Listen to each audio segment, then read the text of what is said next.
Birinci videoda 10.000 like gelirse ikinci bölümü çekeceğiz demiştik. Sen yanaşabiliyor musun bu şeye? Ben bu köpeğe yanaşamıyorum, hayatta yanaşamıyorum. Ben köpekten korkmam. Bu hayvan farklı bir hayvan. Daha önce hırsızlık vakası oldu mu? Çok. Bunun gibi 2 tane köpeğim vardı götürdüler, tavuklarım vardı götürdüler.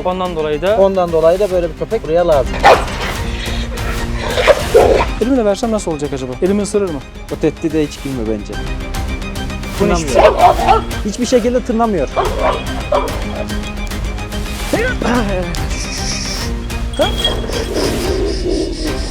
Öyle yapma.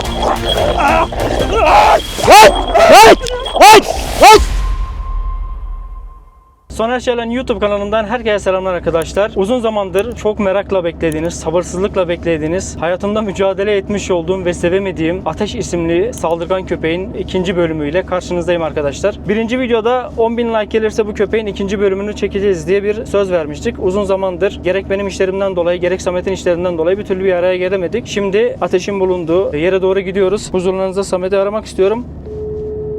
Efendim? Alo Samet, şimdi biz o tarafa doğru geliyoruz. Yine şu anda kayıttayız. Birinci bölümde olduğu gibi. Sen evde misin? Ateş ne durumda? Ateş sizi bekliyor abi. Hala aynı herhalde. Değişen bir şey yok. Yok abi, hiç değişen bir şey yok. Herhalde daha da saldırganlaştı diyebilir miyiz? Evet abi. Oh, herhalde işim yine çok zor. Bizden sonra herhangi bir vukuat falan yaşandı mı yoksa? Yok abi. Tabii o videodan sonra çok daha temkinli davranır herhalde. Kimsenin başına bir şey gelmesin diye. Evet, devamlı zaten gezdiriyor. Sıkıntı yok. Hani zaten ben olmayınca da bahçeye giren yok. O yüzden bir sıkıntı yaşamam. İyi tamam Samet, biz o tarafa doğru geliyoruz. Yaklaşık bir 2 dakikaya oradayız. Gelir gelmez de Ateş'te sıcağı sıcağına bir iletişim kurarız. Şimdilik görüşmek üzere. Selamünaleyküm. Aleykümselam abi. Ne yapıyorsun Samet, nasılsın? İyiyim abi, sen ne yapıyorsun? Teşekkür ederim, eyvallah. Nasılsın görüşmeli Samet? Aynı abi. Ateşle uğraşıyoruz. Gezdiriyoruz. Ateşin durumu iyi herhalde, bakalım şöyle. Görür görmez o kuyruğunu sallamaya başladı. Direkt buraya bakmaya başladı. Gerçekten işim çok zor. Evet arkadaşlar, bu sefer gerçek anlamda hiçbir şekilde tehditvari bir şekilde yaklaşmak istemiyorum. Çünkü ilk videoda görüldüğü gibi ne yaptıysam hiçbir şekilde köpek şey yapmadı yani. Hırlamaya başladı zaten. Kangal kırması bir köpekte olduğundan dolayı kangal köpekleri hem kendi bulunduğu alanı hem kendi sürüsünü korumaya meyilli köpekler olduğundan dolayı Ateş de tam o özellikleri tamamıyla yansıtıyor diyebilirim. Bu sefer birinci videoda sergilemiş olduğum metotların dışında farklı metotlar sergilemeye çalışacağım. Umarım Ateş üzerinde etkili olur. Umarım başıma bir şey gelmeden bu videoyu bitirmiş oluruz. Evet, gelir gelmez zaten şu anda bak hiçbir şey yapmıyorum. Yan yüzümü döndüm. Herhangi bir şekilde göz teması kurmamaya çalışıyorum. İlk videoda bunları falan yaptım ama hiçbir şekilde başarılı olamadım. Ateş çünkü gerçek anlamda agresyonu çok yüksek bir köpek ve uyarılma seviyesi kırmızı bölge dediğimiz uyarılma seviyesinde ve hiçbir şekilde herhangi bir eğitime, herhangi bir pozitif iletişime açık değil. Bu yüzden ilk videoda denemiş olduğum şeyler hiçbir şekilde Ateş üzerinde, bu köpek üzerinde etkili olmadı. Yani Samet'le biraz sohbet etmek istiyorum. Çünkü Ateş'in de bu konuda ona karşı herhangi bir tehdit unsuru olmadığını göstermek istiyorum. Samet, ilk videodan sonra sana gelen tepkiler nasıl oldu? Çok oldu. Öldürelim, uyutalım. Çoğu kişi yazdı, satıyor musun? İstediğin parayı verelim diye. Hiçbirine cevap vermiyorum doğru düzgün. Çünkü buraya böyle bir köpek lazım. Onu da Ateş sağlıyor zaten. Bunun sebebi niye buraya böyle bir köpek lazım diyorsun da bunun sebebi ne? Buraya çok hırsız giriyor. Bütün ne varsa yoksa dümdüz edip gidiyorlar. Daha önce hırsızlık vakası oldu mu? Çok. Bunun gibi 2 tane köpeğim vardı götürdüler. Tavuklarım vardı götürdüler. Kuşlarım vardı götürdüler. Ondan dolayı da böyle bir köpek buraya lazım. hani Samet her ne kadar gerçek anlamda iyi niyetli olsa da şimdi örnek veriyorum, hani biz bu köpeği gerçek anlamda iyileştirmeye, pozitif yönde bu köpeği değiştirmeye çalışıyoruz ama şimdi onu değiştirdiğim zaman da bu sefer Samet'in bu köpeği burada bulundurma amacına da ters düşüyor işin açığı. Öyle bir durumumuz da var gerçi. Ama bunu dengede tutmak önemli çünkü bu köpeğin agresyonu sadece tehlikeli insanlara karşı değil. Buraya gelen Samet'in arkadaşları olsun, ailesi olsun, ne bileyim babası olsun. Çünkü daha önce babana saldırdığını söyledin. Onlara karşı da bu agresyonu gösteriyor ve bu yanlış. Kimin dost, kimin düşman olduğunu bu köpeğin bilmesi lazım. Bu ayrımı köpek fark etmiyor. Buraya gelen herhangi bir canlıyı, insan fark etmeksizin değil mi? Evet. Herhangi bir canlıyı direkt tehdit olarak algılayıp onu etkisiz hale getirme eğilimi gösteriyor. O yüzden gerçek anlamda çok agresyonu yüksek bir köpek. Gel bakayım. Bakalım ne yapacak, bakın. Sadece hiçbir şey yapmıyorum. Yan yüzüm döndü. Oraya bile, biz o kadar bile gidemiyoruz. Buraya kadar gelemiyor aslında. Bakın arkadaşlar, size şu anda kuyruk yapısından bahsetmek istiyorum. Köpek kuyruğunu hafif sola meyilli sallıyor. Bu da tamamen ortada bir tehdit olduğunu, ya savaşması gerektiğini ya da geri kaçması gerektiğini düşünüyor köpek. Eğer ki bu kuyruk hafif sağa doğru meyilli sallanmış olsaydı güvende olduğunu, herhangi bir tehditin olmadığı düşüncesi içerisinde yer aldı. Çünkü köpeklerde şöyle bir mevzu var. Köpeklerin beyninde 2 lob var ve sağ lob ve sol lob diye ikiye ayrılıyor. Sağ lob tetiklendiği zaman tam tersi yönde kuyruk sola doğru sallanmaya başlıyor ve bu da ortada tehdit olduğunu, bu sorunu çözmesi gerektiğini düşünüyor köpek ve ondan dolayı agresif davranışlar sergiliyor. Ama eğer sol lob tetiklendiği zaman kuyruk hafif sağa doğru meyilli sallanmaya başlıyor ve burada herhangi bir tehditin olmadığını, güvende hissettiğini, merak içerisinde o kişiyle güvenli bir şekilde iletişim kurabileceğini düşünüyor. Bu yüzden de bir köpeği analiz ederken ilk önce bu kuyruk yapısına bakmak ve ne şekilde sallandığını görmek burada sizin için önemli olacak. Normalde arkadaşlar yani bu bahçenin sahibi normalde Samet görünüyor ama kesinlikle Samet değil. Bu bahçenin koruması, bu bahçenin sahibi, asıl lideri Ateş. Çünkü hiçbir şekilde Samet'in arkadaşları da hiç kimseye göz açtırmıyor.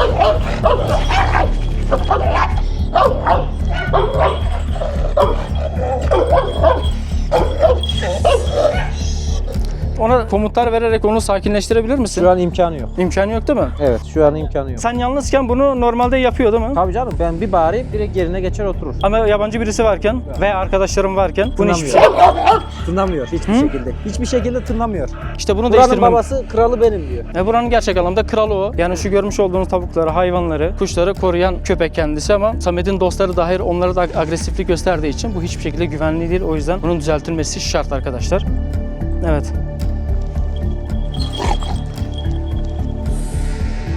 Arkadaşlar ben de en azından yanımda birkaç farklı şey getirdim. Herhalde ilk ağızlık yok herhalde de sende şu an değil mi Samet? Yok. O gün zarar vermişti. Zaten ben de öyle bir yaptım, yırtıldı. Onu söyledikten sonra Samet yeni bir ağızlık aldım. O ağızlıkla deneyeceğiz. Belki dışarı çıkartıp gezdirebiliriz. Haşlanmış tavuk getirdim. Haşlanmış tavukla onun güvenini kazanmaya çalışabilirim. Çünkü ilk videoda mamayla falan düzgün iletişim kurmaya çalıştım ama hiçbir şekilde köpek yumuşamadı ve elindeki mamayı aldığını düşünerekten sürekli saldırdı. Bir yandan da bak yerini işaretledi, işedi oraya ve buranın lideri benim dercesine bana meydan okudu. Ben en azından o şeyi getireyim, haşlanmış tavuğu getireyim. Ben bununla biraz pozitif iletişim kurmak istiyorum ama onun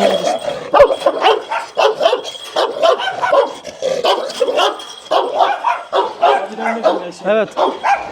Samet, bir tane ateş yetmiyormuş gibi bir tane daha köpek getirmişsin. Evet. Ateş yetmiyor mu zaten burayı korumak için? Yetmiyor. O da yetişiyor abi. Selamünaleyküm.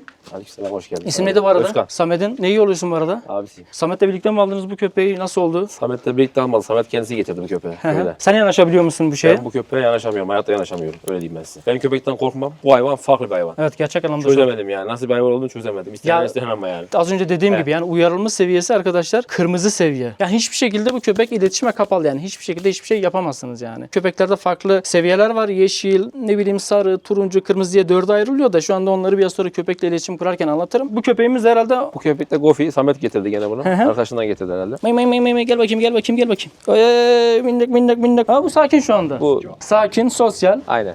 Gezdirmeye getirdim ben onu.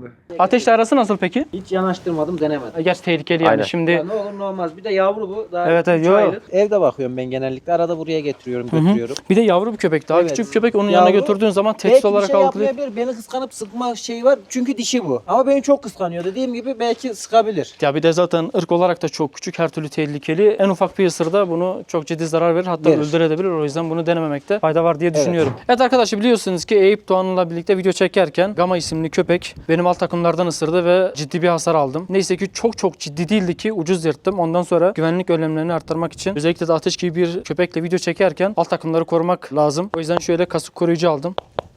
Videolarda çok kullanmadığım için dile getirmedim ama şimdi Ateş videosunda şart. Olası ters bir durumda alt takımlardan falan ısırırsa gerçek anlamda harem ağası gibi gezerim ondan sonra. Kurtuluşum olmaz yani, paramparça eder orayı. O yüzden hemen şunu giyip geliyorum arkadaşlar. Evet arkadaşlar, şöyle evdeyken biraz tavuk haşladım. Ateş sever diye. Belki bir nebze de olsa onun güvenini kazanabilirim diye. Sakin olduğu anlarda onu ödüllendireceğim. Onun elinden mamasını almak değil de ona mama vererek, onun güvenini kazanmaya çalışarak bu işi yapmaya çalışacağım. Birinci videoda 10.000 like gelirse bu İkinci videoyu çekeceğiz demiştik. İkinci bölümü çekeceğiz demiştik. Toplamda 37.000 like geldi ve YouTube'da 1 milyondan fazla izlendi. Dünyada da çok şeye düştü. Globalde keşfe düştü ve çok fazla yabancı Tepki. ve hani çok fazla yerli ve yabancı yorum geldi. Çok fazla tepki aldı. Ben dün gece iş edindim. Instagram, Facebook, YouTube ve TikTok'ta ne kadar izlenmiş paylaştığım tüm videolar totalde 151 milyondan fazla izlenmiş. Evet. Instagram'da 72 milyon, TikTok'ta 35 milyon, YouTube'da 21 milyon, Facebook'ta 23 milyon. Gerçek anlamda inanılmaz bir rakam. Evet. Yani hakikaten şu anda dünyanın en meşhur köpeklerinden bir tanesini görüyorsunuz arkadaşlar. Sen de bu videolarla çok tanındın. Sana çok tepki Evet. geldi. Çok tepki geldi. Şöyle dururken şöyle onu ödüllendireyim bari. Çok sakin duruyor çünkü herhangi bir agresiflik göstermiyor. Seninle telefonda konuşurken bu köpeğe çok fazla teklif gelmiş. Evet. Ne gibi teklif? Şöyle bir yandan çökebilir miyiz? İtalya'dan yazdılar. Hı hı. Ankara'da yaşıyormuş. Bahçeleri varmış. Hı hı. Ben vereyim. Gelirken 5 tane iPhone 15 Pro getireyim. 5 tane iPhone 15 Pro. Evet.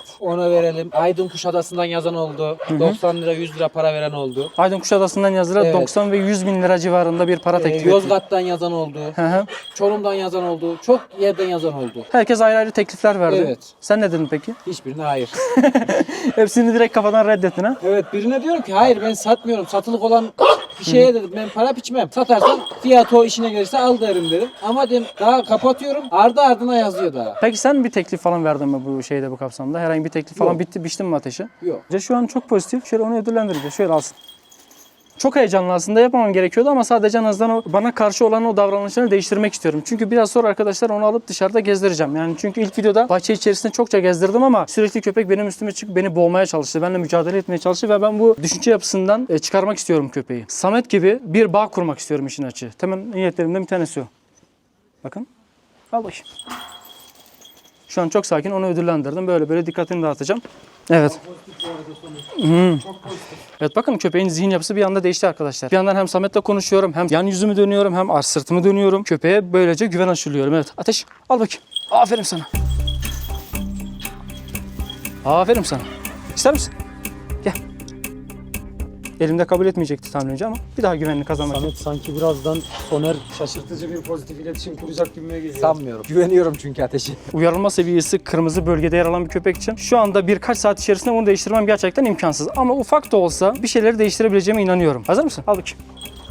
Haşlamış olduğum tavuklar bir nebze de olsa şu anda işe yarıyor. Umarım onu gezdirirken de bu güvenini kaybetmemiş olur. Şu anda bu da eğitimin bir parçası aslında. Yani şu anda köpeğin korumuş olduğu alanda korumuş olduğu tavukları şöyle besliyorum ki kötü bir niyetimin olmadığını göstermeye çalışıyorum. Hani pozitif bir ilişki kurmaya çalışıyorum köpeğin zihninde. Ateş, gel bakayım.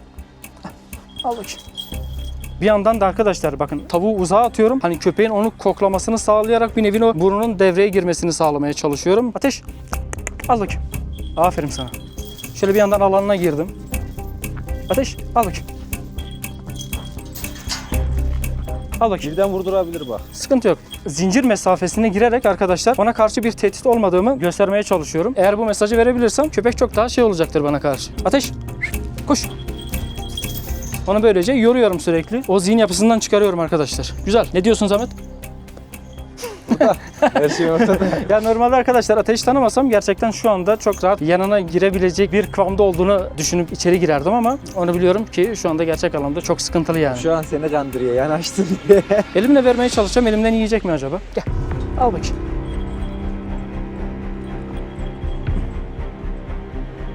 Hı, tamam, okey.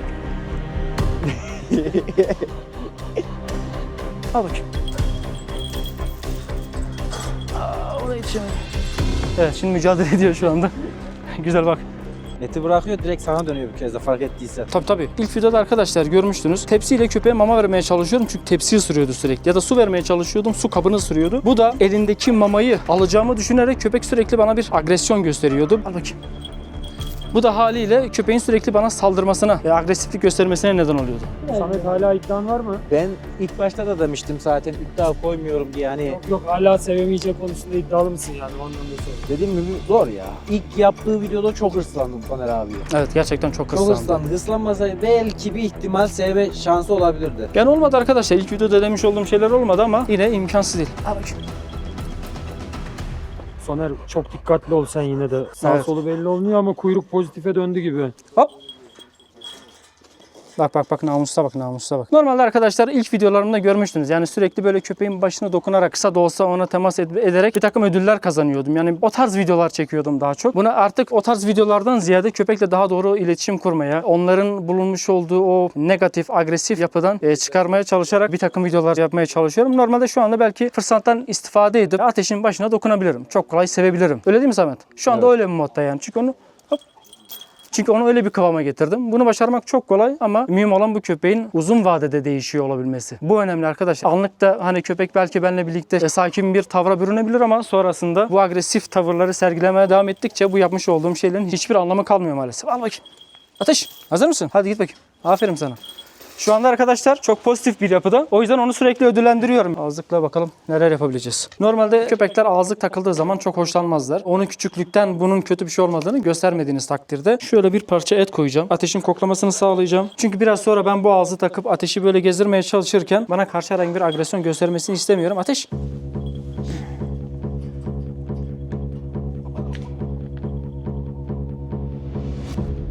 Evet. Güzel. Göz göze gelmemeye çalışıyorum çünkü bir meydan okuma olarak algılayıp bana agresifliği gösterebilir. Çünkü sahibi de yanımda. Sahibini koruma içgüdüsü çok yüksek. Direkt dönüp bana saldırma ihtimali çok yüksek. Şu şekilde verir misin yani? Hiç şeyden çıkarmadan. Ver bakayım. Kokuyu alıyor şu an. Elimi Alıyor mu? Evet. Harika. Çok iyi. Evet. Küçüklükten işte bunu yavaş yavaş zamanla alıştırdığımız zaman arkadaşlar köpek yani ağızlık takıldığı zaman da çok fazla direnç göstermiyor.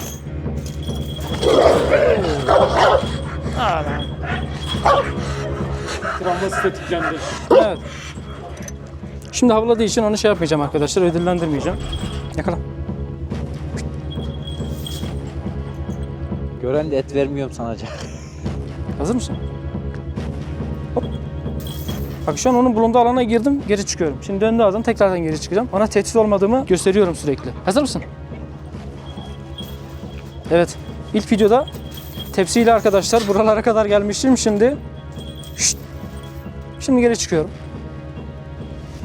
Oldukça sakinim arkadaşlar. Hiç heyecan yok çünkü köpeğin tehdit altında hissetmemesi için gerekli her şeyi yapmaya gayret ediyorum şu anda. Evet şu anda arkadaşlar köpeğin burnu devreye girdiğini görüyorsunuz. Şu anda ona atmış olduğun tavuk parçasını arıyor ve gerçek anlamda bu çok güzel bir şey. Ateş al bakayım. Al. Kendini sakın da. Onun farkındayım. Tetikteyim şu anda.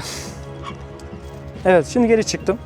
Sakince geri çıktım, kaçmadım. Bunlar hep arkadaşlar böyle pekiştire adım adım bunu köpeğe öğretmeye çalışıyorum. Elimle versem nasıl olacak acaba? Elimi ısırır mı? O tehdide hiç girme bence.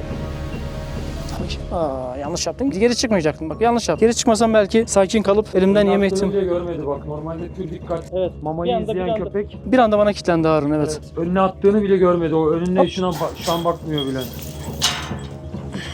Soner abi onu atmasaydın işin kötüydü. Değil mi? İşin çok kötüydü. Direkt zaten kilitlendi sana. Kulaklar dikliydi. Evet onu fark ettim. Gerçekten bir anda elimi ısırabilirdi. Sakın boş tutma sonra. Vallahi Boş yani. tutma. Elim boş değil aslında da. Boş tuttun abi. Normalde çok denediler. Bizim arkadaşlar da mama getirdi, et verdi. Yemiyordu hiç de. Ben anlamadım bunda bir işi var. Çok güzel. Yo çok güzel. Güzel çok güzel biliyorum bunu fark. Güzel. Ama bozma. Tavrını değiştirme. Çok güzel. Sen bunu daha önce yapan oldu mu Samet? Yok. Yanaşamıyorlar ki. Yapsınlar. Tavuk bitince ne yapacaksın? Tavuğun bitmemesi lazım. Elindeki kavanozu bir daha sal. Evet. İşte bu. Bu gerçek anlamda çok güzel arkadaşlar. Ateş ilk defa herhalde yabancı birisinin elinden mama yedi değil mi Samet? Evet. Şu an çok sakin onu sürekli Ateş ödüllendiriyor. hayır desem ne yapacak? Bir de ona bakmak lazım. Oo, harika. İşte bu. He? Ateş hayır deyip Almaz mı? Ya temel komutları biliyor mu Ateş? yapıyor canım. İstediği zaman yapıyor. İstemesin hiç umurum şey yapmıyor. Al bak. Çok dikkatli ol ama. Çok dikkatliyim ama sürekli arkadaşlar görmüş olduğunuz gibi yan yüzümü dönüyorum. Ona tehdit olmadığımı, ona meydan okumadığımı sürekli köpeğe tüm hareketlerimle göstermeye çalışıyorum. Şşt, hayır diyecektim. Yapma dur gözünü seveyim yapma dur. Vallahi bir anda dönüp ısırır. İşte bu arkadaşlar. Evet şimdi arkadaşlar biraz hareket edeceğim. Gel bakayım bir de buradan vereyim. Gel. Allah ne güzel ya Rabbi. Yeri değiştirelim arkadaşlar. Şimdi onun bulunduğu alanda böyle serbestçe gezebildiğim kadar gezeceğim. Ya gerçekten çok büyük bir adım arkadaşlar bu. Hayır Ateş. Hayır. Gel buraya. Evet. Samet hemen şu arkadaki tavuklardan bir tane kesip şey yapmamız lazım. Ya da yarım kilo alıp gelmek lazım. Çünkü bu haşlanmış tavuklar biterse arkadaşlar işim zorlaşabilir. Yapalım, kavanozu bırak öyle bir dene. Çünkü ona kilitleniyor. Arkadaşlar yani bir köpeğe sürekli baskı uygulayarak, şiddet uygulayarak onu eğitemezsiniz. Ne bileyim o elektroşok pasmaları kullanarak da onu eğitemezsiniz. Yani bu o anda köpek sizden korktuğu için, çaresiz hissettiği için sakin kalabilir. Ne bileyim o anki mevcut durumdan, o agresifliğinden tamamen sıyrılabilir ama uzun vadede bu köpek için her anlamda negatif bir sonuç doğurur. Onun için sürekli köpekle sakin, dengeli, onunla güven inşası sağlamanız gerekiyor. Bu çok önemli. Ben de şu anda ilk videoda yapmış olduğum şeyleri de baz alarak, yapmış olduğum eylemlerin üstüne katarak onlardan tamamen vazgeçerek şu anda ateş ateşle elindeki mamayı almaktan ziyade ona farklı bir mama vererek, onu ödüllendirerek, onu bir beklentiye sokarak onunla pozitif bir ilişki kuruyorum ve şu anda da bir nebze de olsa çok bariz bir şekilde siz de görebiliyorsunuz. Bakın. Et vermeden direkt sevmeye bir çalışabilir misin? Evet bak elimi de yaladı. Aferin sana. Bak. Direkt üstten yaklaşmak da tehdit olarak algılayacağı için tehlikeli de bir durum arkadaşlar. Onu hemen yapmak istemiyorum. Şöyle bir aşamaya geçelim arkadaşlar. İlk videoda kendi alanındayken ateşi gezdirmiştim ve sürekli benimle boğuşmaya çalışmıştı ateş. O yüzden şimdi tekrardan ağzı takacağım. Her ihtimale karşı ağızlıkla onu dışarı çıkartıp o şekilde yürütmeye çalışacağım. Bakalım neler yaşayacağız. Gerçekten çok merak ediyorum. Samet şu anda ağzını takıyor. Ağızlık olmuyor. Olmuyor mu? Küçük geliyor. İşte bu kötü haber arkadaşlar. Sağlam gibi geldi ama çok da sağlam değil. Çıkmaz değil mi? Çıkmaz umuduyla bakıyorum da. Çok sıktırmak istemiyorum bir kez de. Ağzına sığmadı. Şimdi Samet seninle birlikte dışarı çıkacağız. Ondan sonra senin yanında yürüyeceğim. Ateşe tehdit olmadığımı, kötü bir niyetimin olmadığını göstermeye çalışarak birlikte yürüyeceğiz. Ondan sonra senden tasmayı devralacağım. Zaten şu anda da ateşin ne kadar kuvvetli olduğunu görüyorsunuz arkadaşlar. Hop. Hop hop hop. Arkadaşlar ağızlık çok fazla sağlıklı değil maalesef. Sürekli çıkıyor. Köpeğin etrafı koklaması lazım. Yani o saldırgan yapıdan çıkması lazım. Etrafı falan tanıması lazım. Az önce yapmış olduğum müdahaleler sonucunda köpek şu anda beni bir tehdit olarak algılamıyor. Köpekle hiçbir şekilde yüz yüze gelmiyorum. Evet. Evet Samet. Seninle yan yana yürüyelim. Biraz daha genişten tutsana. Bırak bir oraya bırak. Evet. Şu anda tasma bende arkadaşlar. Ateş bunun farkında değil. Herhangi bir şey de yapmıyor.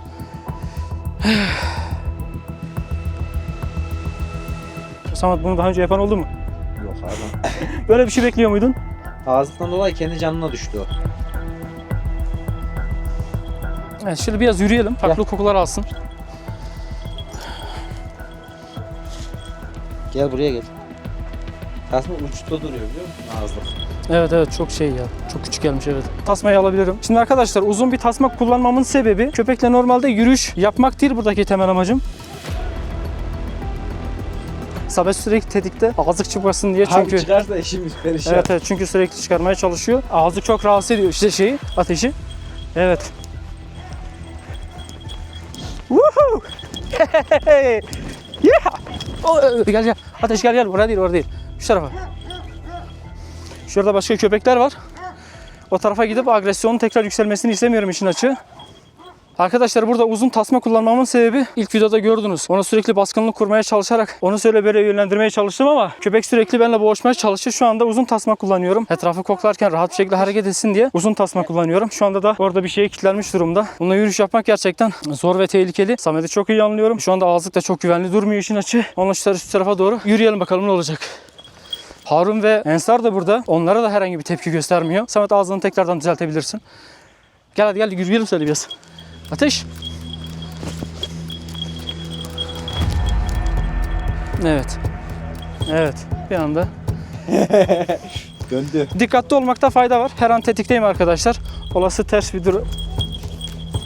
Evet. Sağlam mı? Bana bir bak. Şşş. Gel hadi gel. Ateş.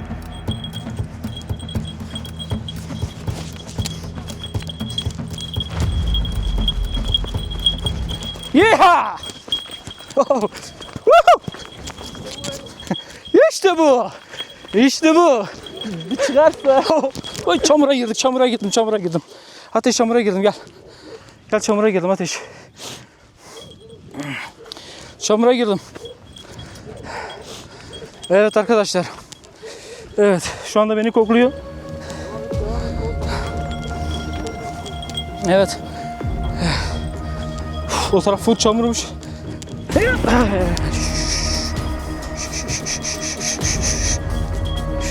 Evet. Sen ağzını düzelt. Evet. Tekrardan bir şeyler tetiklendi ve bana karşı agresif bir yapıya girdi. Gel.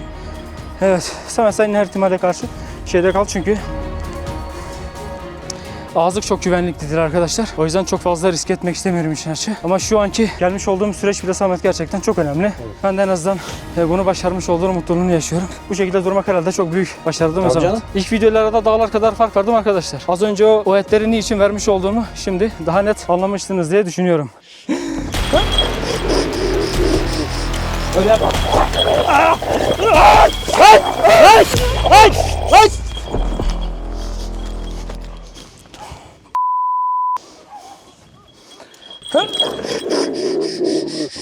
Öyle yapma.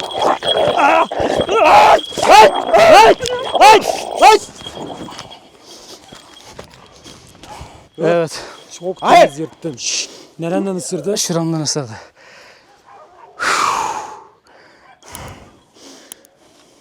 Var mı? Evet, şuramdan ısırdı. Şuramdan ısırdı, evet. Isırdı mı? Evet, ısırdı. Evet. Burada ağzının önemi arkadaşlar. Çok ucuz yırttım. Gerçekten. Bağırmasaydım dağılıyordu fark ettiysen. Evet. Dengem Alıyor abi. bozuldu. Ağzını çıkarttı. Var mı bacakta? Yüzüne atlıyordu. Samet Evet. son anda tuttu. Bağırınca zaten o Yüzüne direkt şey yüzüne yaptı. atlıyordu. Zaten ben hemen tam Samet çekmeye ramak kala ben boğazını elime atmaya çalıştım. Çünkü dengem bozuldu, ne olduğunu anlamadım. Çünkü bir anda üstüme çıktı.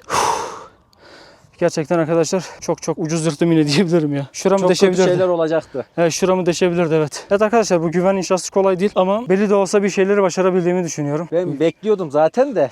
Ve ben de farkındayım çünkü oradayken şey yaptı yani. Dönüp duruyordu. O ara şeyine geldi, boşluğuna geldi. Fırsat kolluyordu. Boş anımda direkt üstüme atladı. Ne olduğunu anlamadan zaten kontrol etmeye çalışırken. Çünkü uzun kayış elimdeydi. Ne olduğunu anlamaya çalışırken bir anda dengem bozuldu çamurdan dolayı da ve yere düştüm. Kontrol etmeye çalışırken. Neyse ki Samet hemen araya girdi. Çok kötü bir şey olmadan yattık ya. Uyarılma seviyesi kırmızı bölge diye nitelendirdiğimiz köpeklerde arkadaşlar bu tarz iyileşmelerin, bu tarz süreçlerin ne kadar uzun olduğunu görüyorsunuz. Az önce bana yapmış olduğu hamleden de şöyle göstereyim arkadaşlar.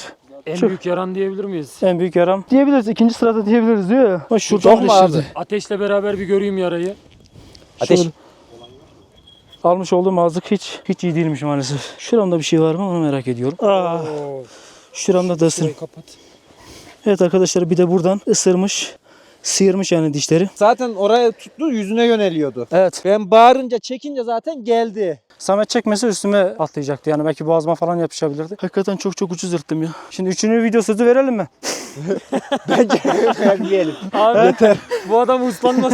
Yo valla şey gibi geliyor millete, çok tehlikeli iş. Artı şu an ben bile korktum, bacaklarım titriyor. Ben orada tutamasaydım ya da çekemeseydim, bağırdığımda dönmeseydi çok kötü şeyler olabilirdi. Kesinlikle, yani şu anda belki boğazından ısırma ihtimali gerçekten çok yüksekti. Çok daha kötü şeyler olabilirdi. Neyse ki olmadı. Buna da şükür diyelim. Bir tane full bite suit bana lazım ya. Bir full bite suit'e ısıttırmak istiyorum işin açığı da, onlar da çevremizde olmadığı için, elimde olmadığı için öyle bir şey deneyemiyoruz. Ama bir gün belki 3. bölümde full bite suit'le de ateşle öyle bir şey deneyebiliriz arkadaşlar. Özkan, sen ne demek istiyorsun? Seni tebrik ediyorum. Eyvallah, teşekkür ederim. Bak, tebrik ediyorum. Bu köpeğe bu kadar yaklaşabilen daha ben gene görmedim. Halisi bir kaza oldu. Daha ağızlık yüzünden oldu zaten. Daha iyisini yapabilirsin bence. Yaparsın ya. Gaza- yaparsın. Ben yapamam. Gaza getiriyorsun Sen herhalde. yaparsın. Ben de köpekten korkmayan bir adamım ama bu köpek için değil. Evet, bu köpek için. Bak, bu köpek için değil. Herkese yapamaz herhalde bunu ya. Yapamaz. İmkanı yok. Sen de gitmişsin. Eyüp, Eyüp, Eyüp Doğan. çoğu kişi ona yazmış, ona yönlendirelim diyor da. Köpek iflak olmaz. Bu köpek Evet. yani bu köpeğin kafasında bir bozukluk mu var artık, ben de bilmiyorum yani. Büyüdüğünde de bir şey yok yani. Büyüdüğünde yani böyle bir kapalı yerde durduğu böyle öyle bir şey de yok yani. Bu hayvan bildiğin açık yerdeydi ya. 7-24 açık. Açık ya. yerdeydi yani, tasma da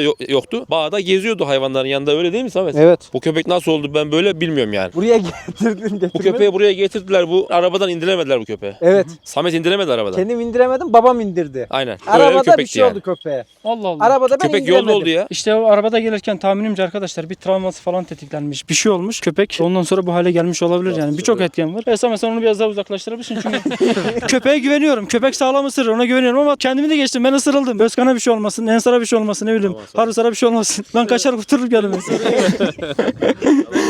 Harun'la şöyle bir anlaşmamız var. Yani şartlar ne olursa olsun, yani hayati tehlike o an ne olursa olsun, kamerayı kim kullanıyorsa her zaman kamerayı kullanmaya devam edecek. Kayıtlı olacak. Çünkü bu bizim için çok önemli. İşimiz bu. O yüzden bunu her daim iyi bir şekilde yapmaya çalışıyoruz Harun. Seni tebrik ediyorum. Ben de seni tebrik ediyorum. Geçmiş olsun. Teşekkür İstersen daha fazla beklemeden bir hastaneye gidelim, rutinimiz. Aynen. Aslan saldırır, Etlikşehir Hastanesi.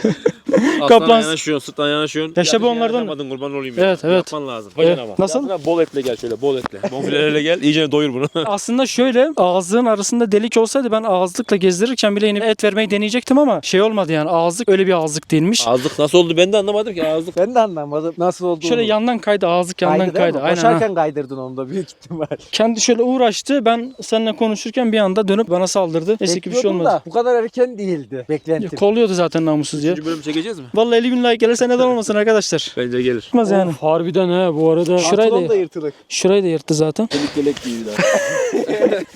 Evet, içerik yelek falan giymek lazım. Başıma herhangi bir şey gelebilir. Hiç başka köpek ısırdı mı? Bundan başka? Isırdı, alt takımlardan ısırdılar, elimden ısırdılar ama bu da tehlike seviyesi çok üst düzeydi. Çok Eğer yüksekti. ki sen araya girmemiş olsaydın. Bir de oraya yumuşak et direkt alırdı. Evet arkadaşlar, hayatımı tehlikeye atıyorum. Bu şekilde videolar çekiyorum. Görmüş olduğunuz gibi tekrardan ısırıldım. Bunlar benim için arkadaşlar hatıra, dövme. Ben de bu şekilde dövmeler yapıyorum. Herkeste olmayan dövmeler. O yüzden benim için manevi değeri çok yüksek. Siz de bu emeğin karşılığı olarak videoyu beğenmeyi, sevdiklerinize paylaşmayı ve de yorumlarınızı yorumlar kısmına belirtmeyi unutmayın. Ayrıca kanala da abone olun mutlaka. Çünkü böyle bomba videolar ve de Ateş'in 3. bölüm videosu da mutlaka gelecektir. Evet arkadaşlar, şimdi Ateş daha önce Samet'i şuradan ısırdı. Buradan ısırmayı seviyor namussuz. Beni de ısırdı şuradan ama beni daha kötü ısırmış. Bir de şuradan ısırdı. Ay şu anda acıyor birazcık. Üstte de var gibi. Var. Üstte de varmış. Üstte de varmış. Eminim başka bir yerlerde falan vardır, bilmiyorum. Vücudum sıcak olduğu için hissetmiyor olabilirim. Ateş alt takıma takılmıyor herhalde. Alt takım En pahalı oyuna saldırıyor. direkt böbreğe saldırıyor aynen. Arkadaşlar 1. bölümde biliyorsunuz ki İsmail abi vardı. İsmail Yazıcı. Kendisi videoya renk katmıştı. Şimdi kendisini buraya davet ettim ama kendisi hasta olduğu için yanımızda olamadı. Var abi. Şu an Soner abi yanımda. Abi sen videoda olmayınca eksik bir şeyler olduğunu hissettik ve seni arayıp tekrardan videoya dahil etmek istedik. Ateş'le gerçekten çok tehlikeli şeyler yaşadım yine abi. Doğrudur, inanıyorum. Sence ne yapmış olabilirim abi? Başarılı olmuş muyumdur? Zannetmiyorum. Abi beslerken bir sıkıntı yok. Eliyle verdi, besledi. Gezdirirken de gene bir sıkıntı yoktu. Son anda sıkıntılar yaşandı. Son anda abi beni altına aldı. Az daha gerçek anlamda beni boğazımdan ısırıyordu. Samet son anda araya girdi. Isırdı. 2 yerden ısırdı. Çok kötü bir şekilde ısırdı. Saçmalama Yaptı. lan. Vallahi abi. Gerçekten. Gerçekten abi. abi. Bacakla karından. Ama neyse ki ucuz yırttık yine abi ya. Ucuz atlattık. Allah sizi var ya akıla getir. Hala işte. Şimdi Soner Ateş'i Aynen. ısıracak abi. Çok geçmiş olsun. Teşekkür ederim abi. Sana da geçmiş olsun. 3. videoda görüşmek üzere abi. İnşallah, sağ olasın. Hadi görüşürüz. Sağ ol. Eyvallah abi. Şimdi Etlikşehir Hastanesi'ne geldik. Kuduz aşısı için. Şu anda bir yandan böğrüm acıyor. Eğilemiyorum çok fazla. Karşıdan giriş yaptım. Arkadaşlar videoyu çekerken köpeği koştururken aslında bir nevi köpeğin o agresyonu da tetikliyorum. Böyle bir hata yaptım. Koşarken köpek tekrardan o eski agresif ruh haline tekrardan büründü ve sonrasında zaten sahibi yanıma yaklaşırken zaten sürekli beni böyle ufak yoklamaya başladı. Nitekim sahibinin yanındayken bir anda boşluğu bulup üstüme atladı. Sonuç belli zaten. Köpek ısırdı da Yani sizi ısıran bir köpek çıktı herhalde. daha önce ısırıldım zaten de yine. Sevmediğim bir tane köpekle tekrardan yine şey yapmaya çalışırken, iletişim kurmaya çalışırken. Hepsi bugün. Aynen. Taze. Bir saat önce falan oldu. Siz yeşil gözleme geçip Teşekkür. orada enfeksiyon doktoru gelip değerlendirecek. Siz orada bir aşı takvimine bir ulaşmaya çalışın. Hemen. Tamamdır. Evet arkadaşlar, şimdi eve geldim. Kuduz aşısı oldum. Şimdi arkadaşlar vücudum soğuduktan sonra Ateşin ısırmış olduğu yerleri size daha net göstermek istiyorum. Şuradan ısırdı. Şu anda kızarmaları bayağı net bir şekilde ortaya çıkmış durumda. Şurada morarmalar falan var. Hemen şu kısımda da arkadaşlar kızarmalar ve morarmalar çok daha belirgin bir şekilde. Şöyle sıcağına arkadaşlar onu da göstermek istedim. Gerçekten çok ucuz yırttım. Yeni videolarda görüşmek üzere arkadaşlar. Sağlıcakla kalın. Kendinize iyi bakın.